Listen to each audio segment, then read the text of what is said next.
Oi, pessoal, tudo bem? Espero que vocês estejam todos já nessa vibração, né, de preparação para o Enem. E mais uma vez estamos aqui para fazer essa live. Vamos falar sobre um pouquinho de língua portuguesa, um pouquinho de literatura e um pouquinho de arte. E eu vou comentar com vocês algumas questões de Enems passados, né, de provas passadas do Enem, porque é uma ótima maneira da gente entender como é que essas questões, como os temas da arte têm sido cobrados, têm sido abordados na prova do Enem. Bom, a primeira questão que eu escolhi é sobre arte contemporânea, né? A arte contemporânea é muito comum que questões relativas a esse tema sejam cobradas na prova do Enem. E essa primeira questão, ela traz aqui texto 1, texto 2, na verdade são duas imagens. A primeira é uma fotografia, né, do artista Jackson Pollock pintando, né, em seu ateliê. A fotografia foi feita por Hans Namu, né, em 1951. E do lado seguinte, nós temos uma releitura, né, dessa fotografia. Não, olha, prestem atenção, não é uma releitura da obra do Jackson Pollock, né? É uma releitura da foto que foi feita pelo Hans Namu, né? Do momento em que o Jackson Pollock fazia uma obra, né? Bom, essa releitura foi feita pelo Vic Muniz. Foi no ano de 1977 que ele fez essa releitura. Bom, vamos passar então aqui para o que a questão nos traz. Olhem só. Utilizando chocolate derretido como matéria-prima, essa obra de Vic Muniz reproduz a célebre fotografia do processo de criação de Jackson Pollock.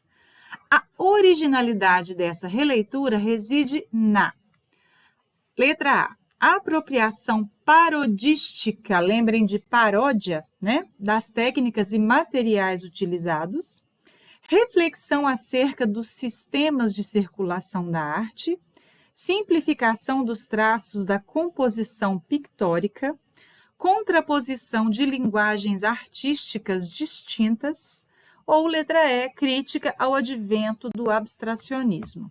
Bom, antes da gente analisar cada uma das alternativas propriamente ditas, vamos ver quem foi o Jackson Pollock e quem foi o Vic Muniz, né, que são os dois artistas cujas obras estão retratadas. Bom, o Jackson Pollock foi um artista estadunidense, né?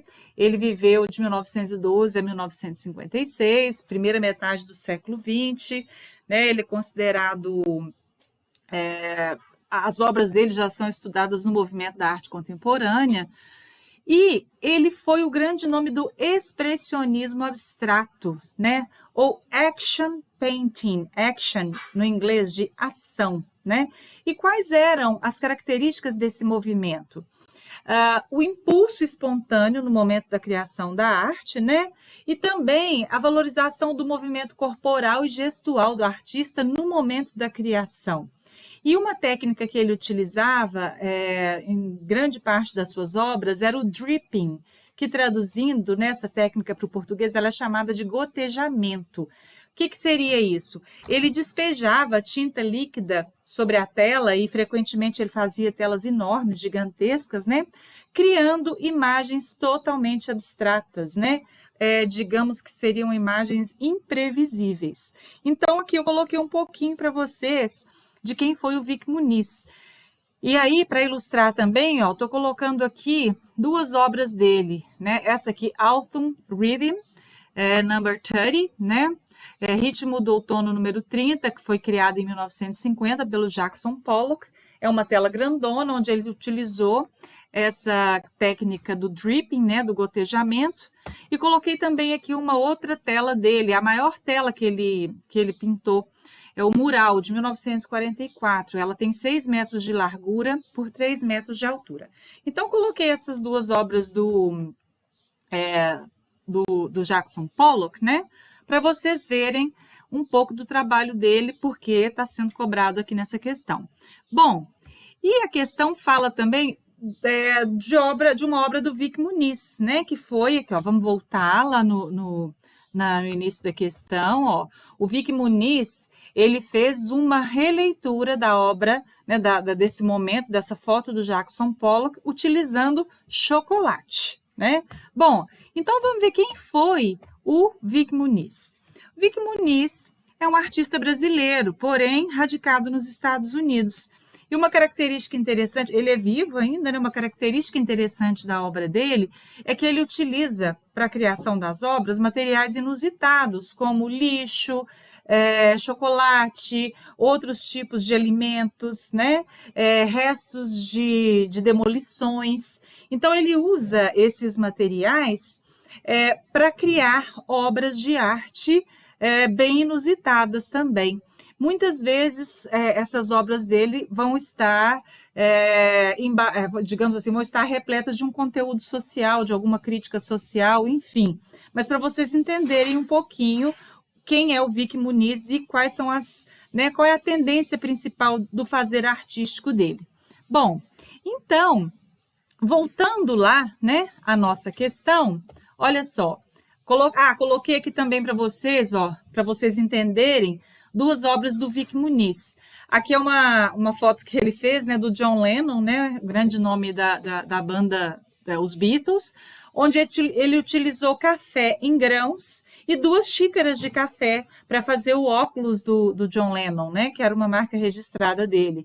E coloquei aqui também The Bitter Irma, que é uma obra do Vic Muniz que ele fez aqui no Rio de Janeiro, né, a partir de materiais que ele retirou de um aterro sanitário. Ele teve ajuda, inclusive, dos trabalhadores que trabalhavam naquele aterro sanitário, e ele criou, com material recolhido lá no lixão, né, em Gramacho, lá na Baixada do Rio de Janeiro, ele montou essas fotografias em dimensões gigantescas num depósito que havia próximo ali.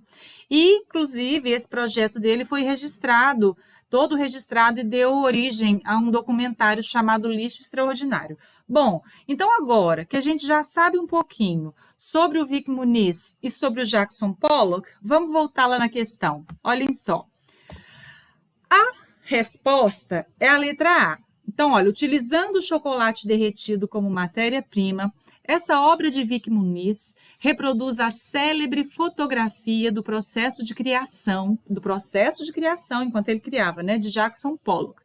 A originalidade dessa releitura reside na apropriação parodística das técnicas e materiais utilizados. Por que a gente vai falar que é uma apropriação parodística? A releitura, que é o que o Vic Muniz se propôs a desenvolver, ela vai pegar a ideia inicial do artista original, que fez aquela primeira obra, e ele vai trabalhar aquela obra de uma maneira diferente. Ele vai utilizar um momento histórico diferente, ele vai utilizar material diversificado, material diferente daquele que o artista inicial utilizou. É só vocês se lembrarem do que é uma paródia. O que é uma paródia de uma música, por exemplo?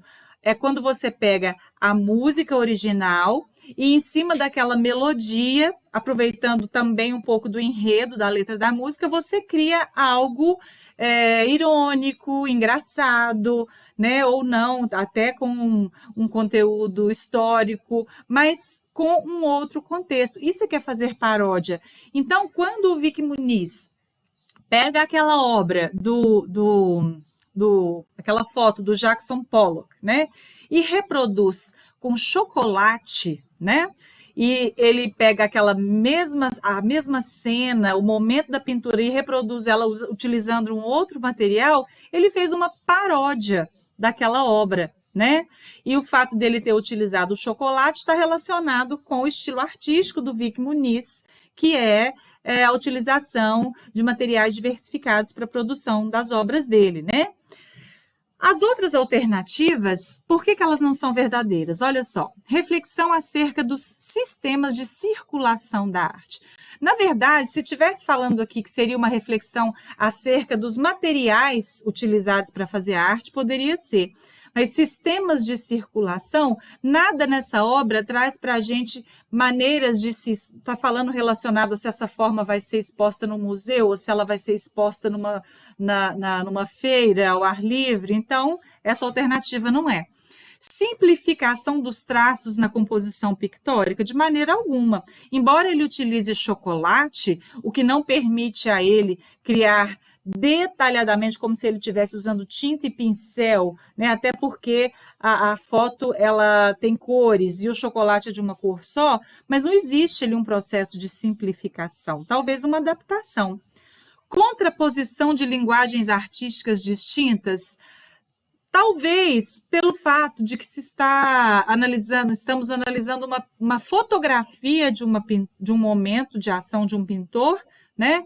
E depois uma pintura feita com chocolate. Mas, na verdade, a linguagem artística que predomina ali é a pintura, tanto aquela que está na fotografia quanto aquela releitura que foi feita com chocolate. E crítica ao advento do abstracionismo de forma alguma, porque o Jackson Pollock era um artista abstracionista e o Vic Muniz, quando ele realiza essas obras dele e ele utiliza esses materiais inusitados, né, é muito comum que se caia em um pouco de abstracionismo, não totalmente como eram as obras do Jackson Pollock e os artistas abstracionistas, mas é uma obra que está imersa no abstracionismo também. Essa foi a nossa primeira questão. Bom, agora vamos à nossa segunda questão. Eu trouxe uma questão que fala da intertextualidade. Por que intertextualidade? Porque ela coloca para dialogar a literatura e a arte, certo? Primeiramente, nós temos uma obra de Francis Bacon. Esse Francis Bacon não é o filósofo, né, que nasceu lá no período, que viveu lá no período elizabetano, mas ele é descendente dele. Ele é um pintor irlandês, certo? Que nasceu em 1909. E ele traz aqui, né, 3 estudos para um autorretrato. Olhe sobre tela, né? Então, a gente vê aqui 3 autorretratos que ele fez dele, visivelmente deformados. E agora a gente tem no texto 2, né, um trecho de uma obra de Marguerite Duras, que foi também que foi uma escritora, ela foi romancista, cineasta, né, chegou a dirigir obras no cinema, e ela nasceu em 1914. Olhem só, tem um rosto lacerado por rugas secas e profundas, sulcos na pele. Não é um rosto desfeito, como acontece com pessoas de traços delicados. O contorno é o mesmo, mas a matéria foi destruída. Tem um rosto destruído. Então, nós temos, primeiramente, os 3 autorretratos de Francis Bacon deformados, né? Ele fez 3 autorretratos deformados, e temos um texto da Marguerite Duras que fala sobre um rosto deformado. Então, nós temos aqui, né, 2 enredos semelhantes. Vamos passar para o que nos apresenta a questão.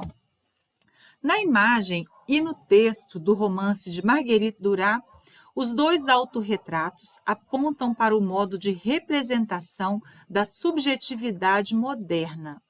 Na pintura e na literatura modernas, o rosto humano deforma-se, destrói-se ou fragmenta-se em razão. Vamos lá, vamos ver as alternativas. Da adesão à estética do grotesco, herdada do romantismo europeu, que trouxe novas possibilidades de representação, das catástrofes que assolaram o século XX, da descoberta de uma realidade psíquica pela psicanálise, da opção em demonstrarem oposição aos limites estéticos da revolução permanente trazida pela arte moderna, do posicionamento do artista do século XX contra a negação do passado, que se torna prática dominante na sociedade burguesa, da intenção de garantir uma forma de criar obras de arte independentes da matéria presente em sua história pessoal. Bom, para essa questão, eu já vou direto para a resposta, e porque ela é uma questão, né, um pouco mais teórica, a gente vai analisar cada uma das possibilidades e ver por que a alternativa correta, né, se faz correta. Então, olhem só. Na pintura e na literatura modernas, o rosto humano deforma-se, destrói-se ou fragmenta-se em razão. Reparem que a questão, ela nos traz os 3 autorretratos de Francis Bacon e nos traz um trechinho de um texto da Marguerite Duras.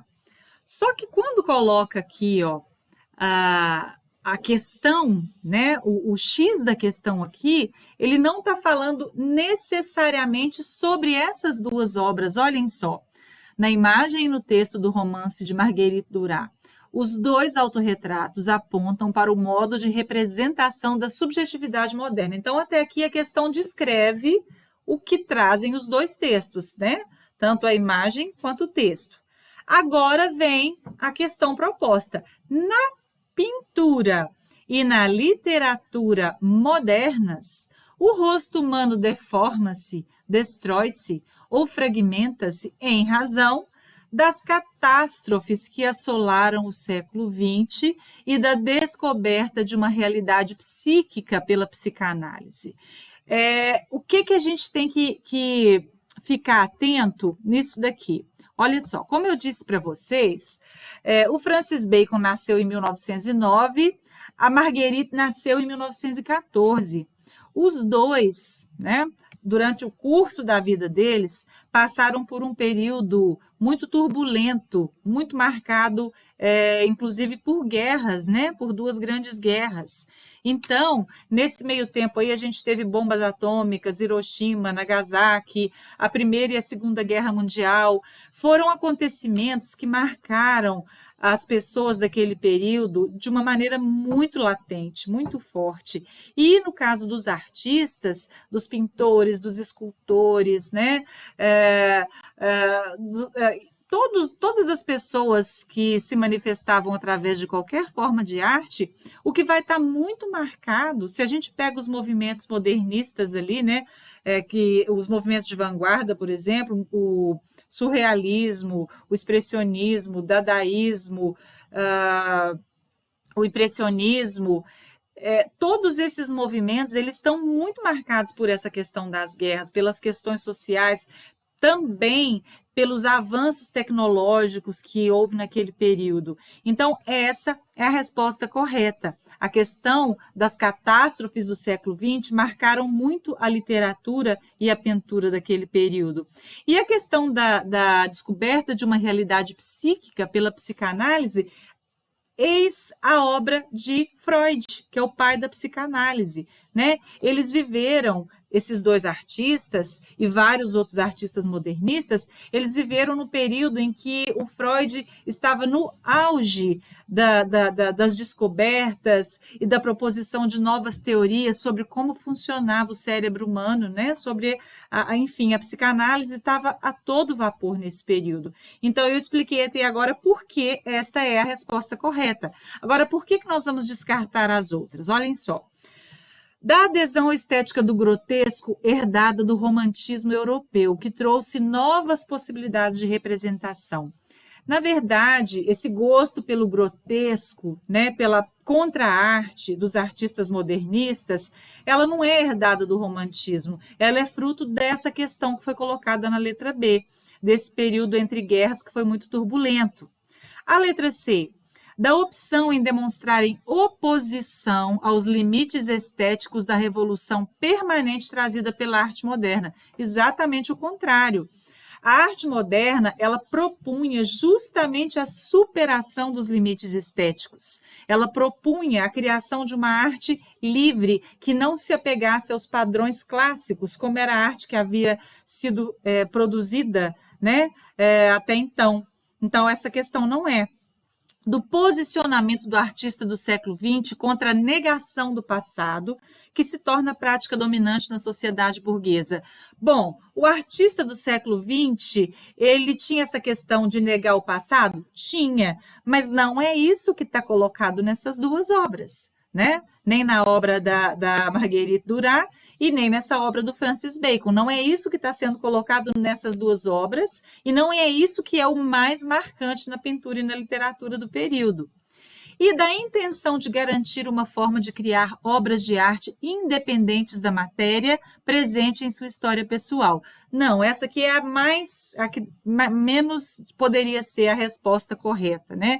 Porque eles não tinham, os artistas modernistas, eles não tinham a intenção de criar obras de arte, né? Garantir uma forma de criar obra de arte independente. Na verdade, o que eles propunham era a criação de uma arte totalmente inovadora, totalmente livre, ok? Então, a resposta, o que torna, né? Vamos voltar até aqui só para a gente fechar. O que tem, então, o que marca tanto o quadro do Francis Bacon como esse trecho da obra da Marguerite Duras, e que traz para nós a questão da pintura e literatura moderna, como o rosto humano sendo destruído e deformado, fragmenta-se em razão das catástrofes que assolaram o século XX e da descoberta de uma realidade psíquica pela psicanálise. Essa foi a nossa segunda questão. Bom, e a última questão de artes foi tirada do Enem de 2019 e trata do tema cultura popular. Com o enredo que homenageou o centenário do rei do Baião, Luiz Gonzaga, a Unidos da Tijuca foi coroada no Carnaval de 2012. A penúltima escola a entrar na Sapucaí, na segunda noite de desfiles, mergulhou no universo do cantor e compositor brasileiro e trouxe a cultura nordestina com criatividade para a avenida, com o enredo O Dia em que toda a realeza desembarcou na avenida para coroar o rei Luiz do Sertão.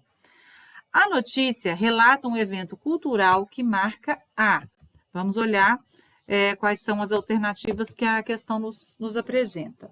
Bom, primazia do samba sobre a música nordestina, inter-relação entre dois gêneros musicais brasileiros, valorização das origens oligárquicas da cultura nordestina, proposta de resgate de antigos gêneros musicais brasileiros, criatividade em compor um samba-enredo em homenagem a uma pessoa. Na verdade, reparem que a notícia, né, ela fala sobre a Unidos da Tijuca, que foi campeã no Carnaval de 2012 e que venceu com o tema que homenageou o Luiz Gonzaga, né? O centenário do Luiz Gonzaga. Então, a resposta correta é inter-relação entre dois gêneros musicais brasileiros. A notícia relata um evento cultural que marca a... Então, a notícia relata um evento cultural. Que evento cultural foi esse? O Carnaval Carioca, né? O Carnaval do Rio de Janeiro, que é um evento mundialmente conhecido. E esse evento, especificamente, como foi colocado na notícia, ele marca a inter-relação entre o baião, que é um gênero nordestino, e o samba, que é um gênero muito típico aqui no Sudeste e muito forte no Rio de Janeiro. Por que não é a letra A, primazia do samba sobre a música nordestina? Porque em momento nenhum propôs-se, né, foi proposto que aquela temática, ou a notícia fala, né, que aquela temática teria como intenção falar que o samba é mais importante que o baião.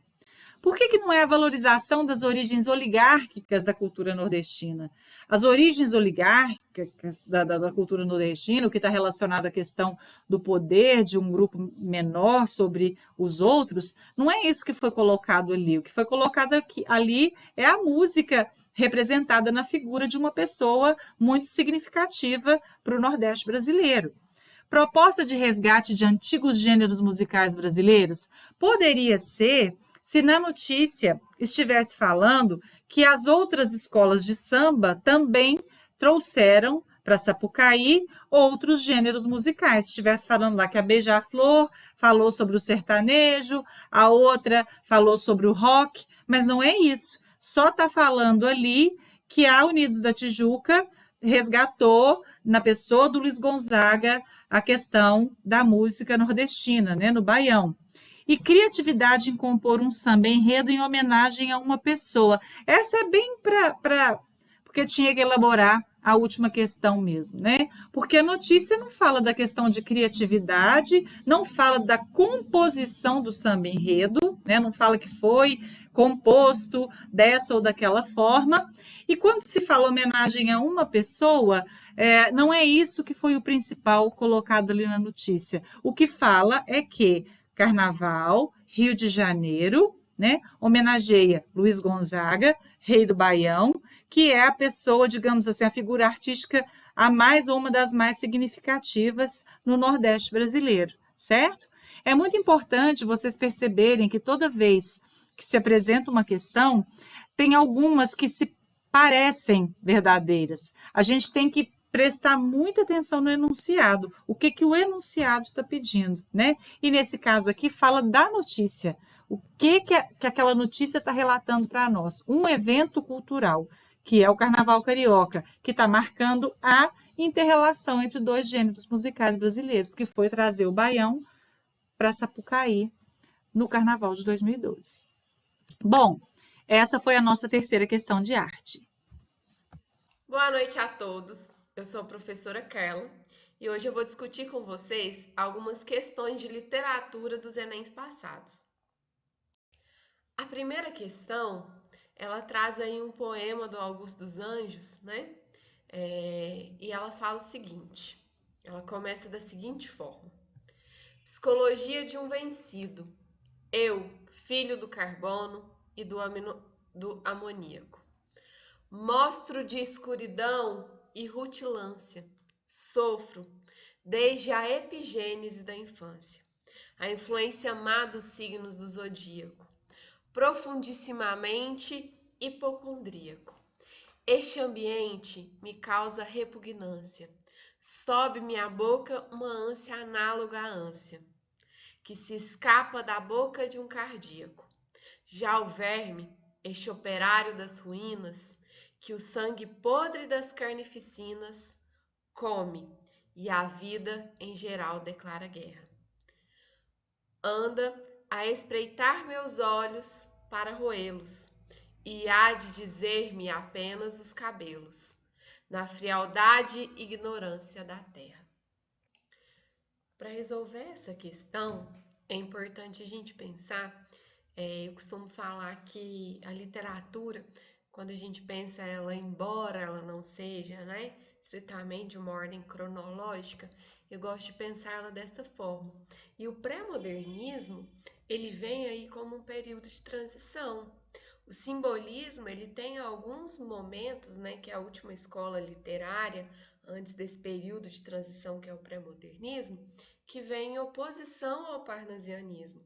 O parnasianismo, ele traz aí a questão do culto à forma, né? Do culto à escrita impecável e por aí vai. Já o simbolismo não, ele já traz aí uma inovação, uma expressividade poética e um desconcerto existencial. Então, o que acontece com esse poema, né? Essa poesia do Augusto dos Anjos, ela está inserida nesse período de transição, como o próprio já fala, como o próprio cabeçalho da questão já fala, né? Que é um período de transição, é realmente um período em que coisas novas estão aparecendo, mas também há coisas que estão enraizadas ali em outras escolas literárias. Então, eu costumo dizer que, para responder a essa questão, como eu já acabei de dizer, é importante pensar o momento em que essa poesia está inserida, né? Ela está no pré-modernismo e também analisar a estrutura. Quanto à estrutura, o que acontece? Ela está pautada em alguns elementos mais formais, né? A questão principalmente da rima, que são elementos aí que estão vinculados ao parnasianismo, mas ela também apresenta uma inovação na expressividade poética, né? E no descontentamento existencial. Vai falar dessa questão do viver, né? Como o próprio nome da poesia já traz. Então, a resposta correta aí é a letra D. A letra D a gente pode perceber aí, né, esses elementos do simbolismo, a questão da ânsia, da angústia existencial, desse desconforto existencial. Então fala da questão da psicologia, né? Fala da questão de mexer aí com o desconforto da existência. Então, por isso a resposta correta é a letra D. Nenhuma das outras alternativas, né? Seleção lexical, que é apresentada na letra C, não apresenta do cientificismo. Isso não é diretamente uma característica, principalmente uma característica dessa abordagem poética aí, dessa temática. A forma como sonetos, os versos metrificados, os versos não são metrificados. Há sim a presença de rimas, mas não nesse sentido. O empenho do eu lírico pelo resgate da poesia simbolista, né? Não tem essa questão aí manifestada através das metáforas monstro da escuridão e retitulância, e também não há ênfase no processo de construção de uma poesia descritiva. Então, por isso a resposta correta é a letra D, manutenção de elementos formais vinculados à estética do parnasianismo e do simbolismo, dimensionada pela inovação na expressividade poética e no desconcerto existencial. Vamos agora para a próxima questão. A próxima questão analisada, ela é uma questão que ela trabalha um texto escrito e uma imagem. Então, ela vai trabalhar a relação entre esse texto e essa imagem, a relação entre literatura e arte, né? Que ela está sempre interligada, ela está sempre próxima.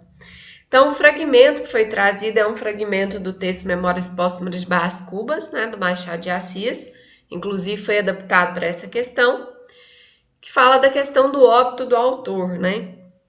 Experimentei às 2 horas da tarde de uma sexta-feira do mês de agosto de 1869, na minha bela chácara de Catumbi.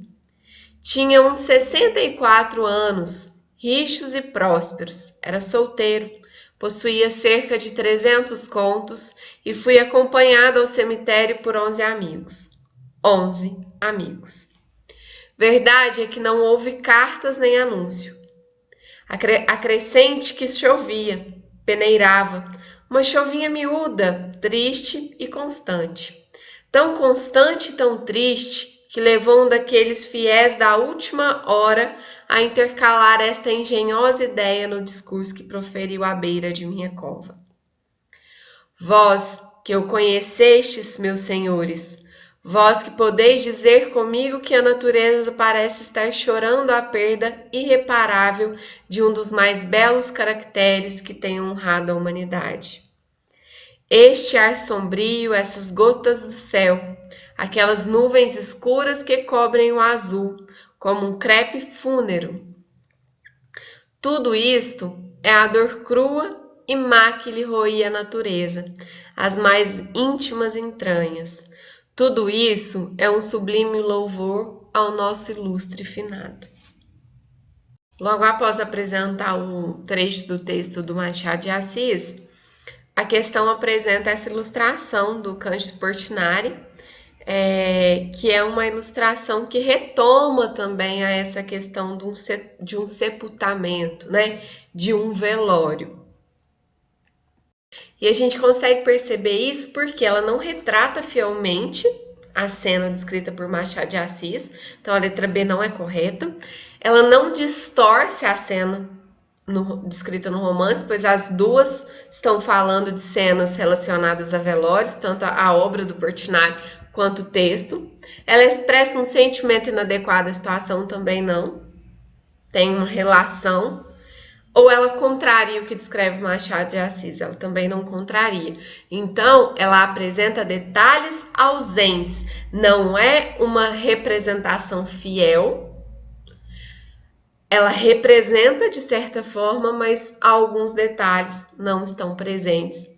Alguns detalhes do texto não estão presentes na ilustração. Vamos para a próxima questão? Nossa última questão de literatura a ser analisada, ela já fala um pouquinho sobre o modernismo, que é um dos principais tópicos que cai nas questões de literatura. E ela apresenta uma poesia do Mário de Andrade, O Trovador. Sentimentos em mim, do asperamente, dos homens das primeiras eras. As primaveras do sarcasmo intermitantemente no meu coração arlequinal, intermitantemente. Outras vezes é um doente, um frio na minha alma doente, como um longo som redondo. cantabona, cantabona. Do loro, som tumpi, tangendo um alaúde. Após apresentar a poesia, a questão traz o seguinte questionamento. Cara ao modernismo, a questão da identidade nacional é recorrente na prosa e na poesia de Mário de Andrade. Em O Trovador, esse aspecto é abordado subliminarmente por meio de expressões como coração alerquinal, que evocando o carnaval remete à brasilidade. B. Verificado já no título que remete aos repentistas nordestinos estudados por Mário de Andrade em suas viagens e pesquisas folclóricas. C. Lamentado pelo eu lírico, tanto no uso de expressões como sentimentos em mim do asperamente, no verso 1, frio no verso 6, alma doente no verso 7 e como um som triste do alaúde do Loron no verso 9. D. Problematizado na oposição tupi, que é o selvagem, versus o alaúde, que é o civilizado, apontando a síntese nacional que seria proposta no manifesto antropófago de Oswald de Andrade. É exaltado pelo eu lírico que evoca os sentimentos dos homens das primeiras eras para mostrar o orgulho do brasileiro por suas raízes indígenas. Para responder essa questão, é importante a gente pensar que o Mário de Andrade, né, a obra do Mário de Andrade, ela é um retrato fiel da primeira fase do modernismo. Lembrando que a primeira fase do modernismo, ela ainda está nesse momento de ruptura, né? Essa ideia de romper com os paradigmas, de romper com os ideais aí do que era considerado literatura, do que era considerado arte, e eles querem uma nova concepção. E essa primeira fase, né, ela parte para a questão de uma identidade nacional. O principal tema é essa questão da identidade nacional. Então, nesse poema, nós podemos perceber que há uma visão crítica por parte do autor, né, de certa forma, quando choca a ideia do tupi, que é o selvagem, e o alaúde, que é o civilizado, né? Que são os ingredientes importantes aí na formação do Brasil. Então, vai retomar essa questão da identidade nacional bem no cerne, né? Bem na questão da civilização, da ideia do índio enquanto selvagem, para traçar essa ideia aí que depois vai ser proposta no Manifesto Antropófago. Então, a resposta correta aí é a letra D. E essa relação entre o manifesto antropofágico, né, ela é estabelecida através de uma linguagem metaforizada e que tinha como objetivo falar um pouquinho, né, dessa dependência cultural existente no Brasil, que é realmente uma das críticas aí dessa primeira fase do modernismo. Eles querem sair dessa ideia de que tudo vem da Europa, vamos falar do que é nosso, né? Vamos falar da nossa identidade cultural, que é uma característica muito marcada nessa primeira fase do modernismo. Então, muito obrigada a todos. Essas foram as 3 questões que nós discutimos hoje. Até a próxima. Tchau, tchau. Olá, pessoal. Eu sou a professora Elaine, do IFMG Campus Bambuí. Hoje, como bem disse a minha colega professora Joelma, nós estamos aqui para mais um encontro do projeto Pré-ENEM Nota 1000, que foi idealizado pelo Núcleo de Letras e Artes do IFMG Campus Bambuí, pelo CELIM, Centro de Línguas. O nosso IFMG agora conta com o Centro de Línguas. O nosso objetivo, a nossa ideia principal é aproximar vocês que vão prestar o Enem das provas de linguagens das edições anteriores do Enem, né? Com as suas características ali que elas trazem, algumas estratégias que a gente pode usar para se sair bem na prova do Enem. Então, antes de nós darmos início à primeira questão de língua portuguesa, eu gostaria de compartilhar aqui com vocês os conteúdos, né, que são mais cobrados no Enem. É uma pergunta que os meus alunos e alunas sempre me fazem e eu acho importante dividir isso com vocês, né? Então, eu trago aqui leitura e interpretação de textos, né? Esse tópico, nós vamos precisar dele em todas as questões, mesmo aquelas que não são de português, né? Que não são de literatura. Então, tenham bastante cuidado, bastante atenção ao fazer a leitura, ao interpretar o que está pedindo, isso é muito importante. Também, os tipos de textos, né, e os gêneros textuais são conteúdos que entram muito nas questões, tá? A relação intertextual, o que é isso? É quando tem ali 2, 3 textos, né? E vem uma proposta para você analisar aquilo ali, ver a intertextualidade, o que um texto tem, a similaridade dos textos. Então, isso também é muito cobrado, tá? Ainda posso destacar as funções da linguagem, as figuras de linguagem, as variações linguísticas, pessoal, né? Isso aí entra muito nas provas e também algumas questões de gramática, tá? Então, fica aí a minha dica e vamos então passar para a resolução da primeira questão de português que eu tirei do Enem 2020. É uma questão que a gente pode ver que traz um texto com 2 tipos de linguagem. A linguagem verbal, que é a escrita, e a linguagem não verbal, que é o quê? A imagem, né? E nós também podemos afirmar desse texto, dessa questão, que ele é de um gênero específico. Qual que é? Quem sabe? Ele é uma campanha, né? Ele é uma campanha publicitária, é um anúncio publicitário, né? O que esse gênero textual tem de característica? É convencer o leitor de alguma coisa. Que seja a venda de um produto, que seja a mudança de um comportamento, que seja a conscientização de algo, né? Então, ele tem essa característica, não é mesmo? E uma dica importante que eu acho, quando você pega assim a questão, né? Você viu o texto ali, já notou que tem linguagem verbal, linguagem não verbal, que é uma campanha publicitária, então corre os olhos na pergunta, no enunciado da questão. Para quê? Para você ganhar tempo, né? Porque você não tem tanto tempo assim, você não pode ficar muito tempo em uma questão só. Então vai direto lá na pergunta, lá no enunciado. Então olha só, vamos aqui, e aí, o que eu digo para vocês também? Vá grifando o que você acha importante, aquilo ali que é interessante, que você vai precisar, né, para poder responder, para você poder resolver a questão.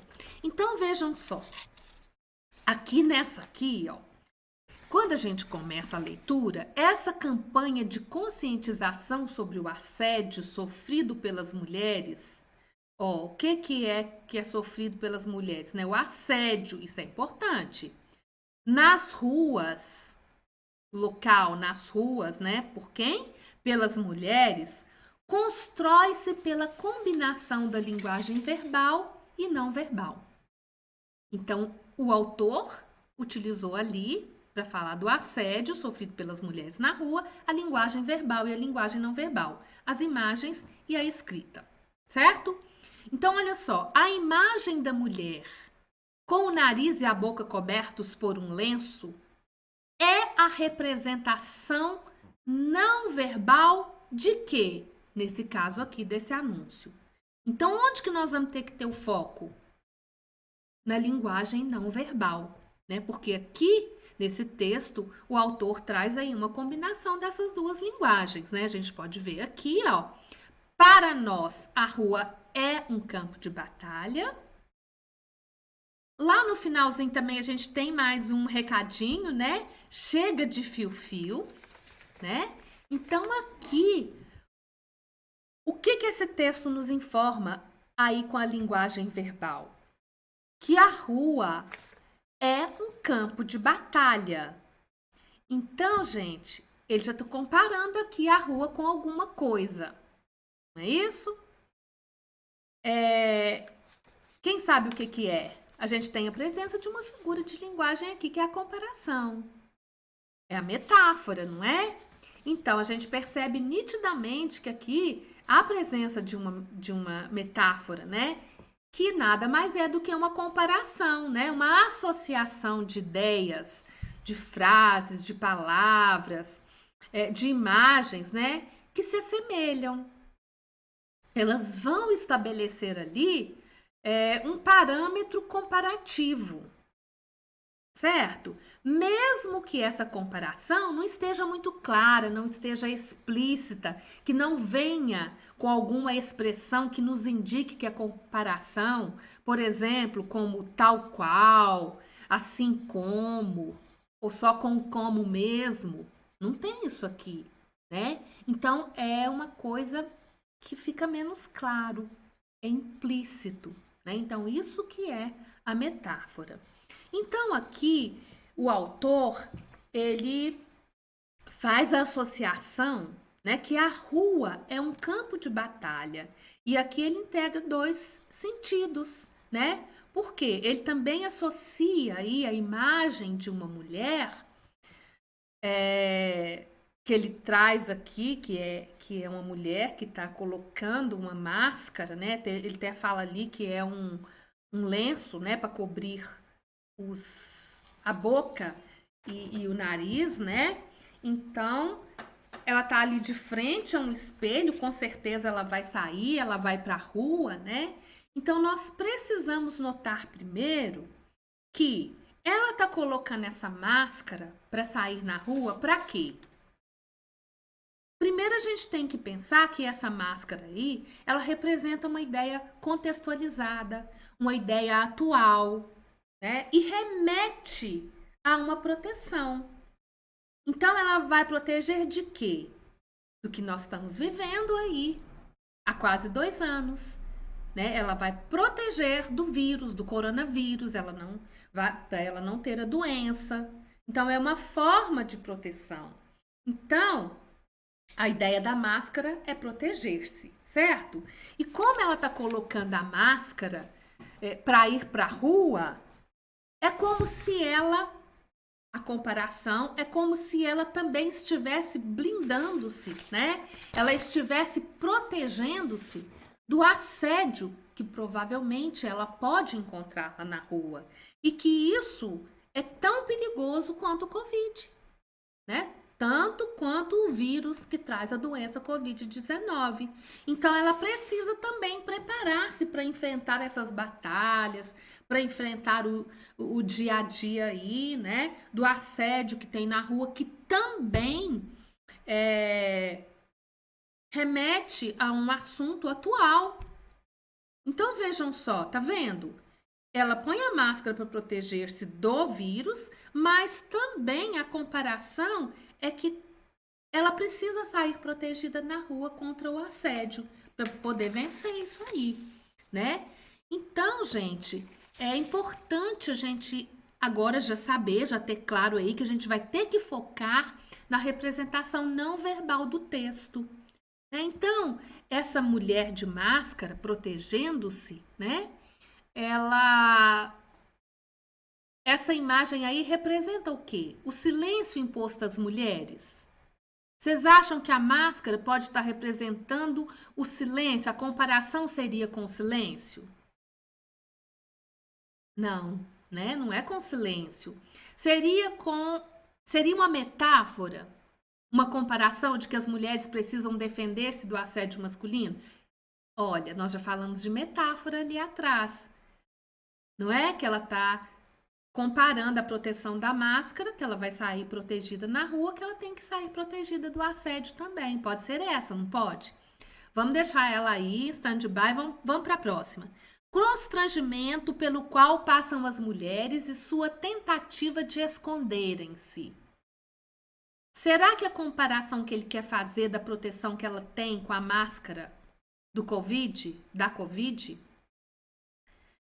seria uma comparação com o constrangimento que elas passam como se precisasse de esconder? Seria a necessidade que as mulheres têm de passarem despercebidas para evitar o assédio? A máscara não ia adiantar, de todo jeito ela ia ser uma mulher ali na rua, né? O constrangimento também não cabe aqui. A sua incapacidade de protegerem-se da agressão verbal dos assediadores. Ora, verbal, o que ela precisaria? Ouvir. Então, nessa questão aqui, essa imagem que traz a máscara, a gente pode dizer que é uma comparação, né? Que é uma metáfora de que elas precisam defender-se do assédio sexual, assim como precisam defender-se do coronavírus. Ok? Então, até mais. Daqui a pouco voltamos com uma outra questão. Oi! Vamos para a questão número 2 de português. Essa questão ela foi tirada do Enem 2019, tá? Nessa questão, nós vamos analisar 2 textos. Então, nós vamos fazer uma relação textual. Então, nós temos aí um texto 1 que fala do Estatuto do Idoso, o texto 2 que fala do direito dos idosos, e é interessante a gente dar uma corrida de olhos no enunciado da questão para a gente ganhar tempo. Então, vamos ver. Na comparação entre os textos, conclui-se que as regras do Estatuto do Idoso. Então, olha só, nós vamos ter que fazer uma comparação entre os 2 textos para a gente concluir, né, sobre as regras do Estatuto do Idoso. Então, nós vamos ter que ler os 2 textos, né? Então, eu vou chamar vocês para a gente voltar aqui para a gente ler os 2 textos. Então, texto 1. O Estatuto do Idoso completou 15 anos em 2018 e só no primeiro semestre o Disque 100 recebeu 16 mil denúncias de violação de direito dos idosos em todo o país. Para especialistas da área, o aumento no número de denúncias pode ser consequência do encorajamento dos mais velhos na busca pelos direitos, mas também pode refletir uma onda crescente de violência na sociedade e dentro das próprias famílias. Então, olha só nesse pedacinho que a gente leu, olha o tanto de denúncias, né, que a gente percebe aqui. Continuando, políticas públicas mais eficazes no atendimento ao idoso são, no mínimo, que um país deve estabelecer. O Brasil está ficando para trás e é preciso levar em consideração que o país envelhece, que é uma tendência mundial, sem estar preparado para arcar com os desafios, como criar uma rede de proteção, preparar os serviços de saúde pública e dar suporte às famílias que precisam cuidar dos seus idosos dependentes. Então, aqui, olha só, um aspecto muito negativo do Brasil, né? Só coisas ruins, então, que este texto traz, né? Dizendo que não tem suporte, não está preparado para arcar com esses desafios, né? Olha só isso aí. E o texto 2? O texto 2 é o direito dos idosos. Estatuto do Idoso e a Constituição Federal asseguram atendimento preferencial no SUS, prioridade na tramitação de processos, vagas preferenciais, meia entrada em eventos culturais. Aos idosos de baixa renda também estão garantidos viagem gratuita em ônibus interestadual, assistência de um salário mínimo, acesso a mais de 20 programas sociais. Então, aqui, né, tá falando o que assegura, né, o direito dos idosos, né, o Estatuto do Idoso, o que ele assegura. E aqui tem até uma senhorinha, ó, toda feliz, tranquila, né? Então, se a gente for fazer uma relação entre os 2 textos, né, a gente percebe que no primeiro a gente tem problemas, né? E aqui nós temos o direito dos idosos, não é isso? Então, na comparação entre os textos, conclui-se que as regras do Estatuto do Idoso, vamos ver, letra A, apresentam vantagens em relação a outros países? Não, né, gente? Nem fala aqui em outros países, né? Só fala que é uma tendência mundial. Letra B, são ignoradas pelas famílias responsáveis por idosos? Não. Aqui a gente não consegue estabelecer essa relação aqui, né? Essa comparação entre os 2 textos. Letra C. Alteram a qualidade de vida das pessoas com mais de 60 anos? Nesses textos também a gente não encontra essa comparação. Letra D. Precisam ser revistas em razão do envelhecimento da população? A gente não viu nada que fala em revisão. Revisão de estatuto, viu? Nós não vimos, né? Então, a comparação entre o Estatuto do Idoso, a gente percebe que ela tem, né, um ponto positivo e tem pontos negativos também. É isso o que a gente encontrou nos textos, não foi? Então, o texto 1, ele é negativo e o texto 2 traz aí tudo que é de positivo para os idosos, né? Então, o que a gente vê? Um contraste, né, nesse positivo e nesse negativo. Então, a gente pode dizer que contrastam, né? Os textos contrastam com as condições de vida proporcionadas pelo país, né? Eles precisam, eles têm o direito de tudo isso aqui, né? Ó, esses direitos aqui, mas esse outro texto não é o que a gente vê, não é o que a gente tem, ele nos mostra isso, né? Então, o país, ele não dá suporte para isso. É um texto que mostra só pontos negativos, né?